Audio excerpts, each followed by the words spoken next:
You've probably heard of the Gunpowder Plot, the one with Guy Fawkes and barrels of explosives under Parliament.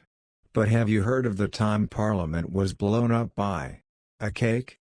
It wasn't fiction, it wasn't a prank, and it left the Houses of Parliament in flames. This is the absurd but true story of the day a cake sparked a national disaster. The year was 1834, and the British Houses of Parliament were, at that time, not the grand Gothic structures we know today. Instead, the old Parliament buildings were a patchwork of medieval halls and narrow corridors, a firetrap waiting to happen. It all began with a problem of paperwork. For centuries, the Exchequer of Receipts had recorded tax accounts on wooden tally sticks, thin pieces of wood with notches that symbolized amounts owed or paid. By the 19th century, the system was outdated and had been officially abolished.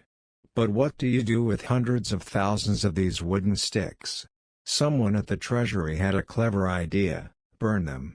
On October 16, 1834, two junior clerks were tasked with feeding the tally sticks into the furnaces under the House of Lords, located in the old Palace of Westminster. But rather than burning the sticks slowly, they overloaded the furnace, stuffing it full of dry, flammable wood. The heat built up inside the chimney, flames licked the flues, and before long, a fire broke out inside the walls of Parliament. But this is where the cake comes in. Reports from the time mention that a porter had gone to fetch a baked cake from the kitchen when the fire began to spread. In the moments it took to retrieve it, the flames had grown out of control. By the time he returned, the building was already engulfed in smoke. The fire moved fast. First, the House of Lords was consumed. Then, the House of Commons caught fire. The ancient St. Stephen's Chapel, once used for worship, burned to the ground. Eyewitnesses described flames lighting up the London sky like a second sun. Crowds gathered along the Thames to watch the inferno consume centuries of British history. Despite the chaos, firefighters arrived quickly, but they were outmatched.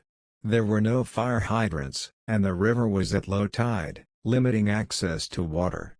Prime Minister Lord Melbourne reportedly stood watching helplessly as the centre of British politics was reduced to rubble. Miraculously, no one died in the fire. But the damage was catastrophic. The loss of Parliament shocked the nation. Newspapers reported on the negligence, questioning why something as trivial as old accounting sticks had led to such devastation, and how a simple snack break allowed the flames to get the upper hand. The story quickly became known as the cake plot, not because someone plotted with a cake, but because a cake break delayed action at a critical moment. Out of the ashes, something new was born. The destruction of the old palace led to a complete redesign of the British Parliament. In 1840, construction began on the new Houses of Parliament, the majestic Gothic revival structure we know today, designed by Charles Barry and Augustus Bugen. A forgotten fire. A foolish decision. A cake that came at the worst possible time. The 1834 fire reminds us how even the mightiest institutions can fall, sometimes from the smallest spark.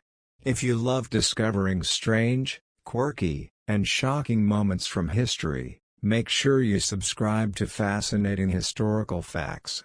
Because the past is full of stories too strange to make up, but too true to ignore. Subscribe now and keep history burning bright, minus the cake.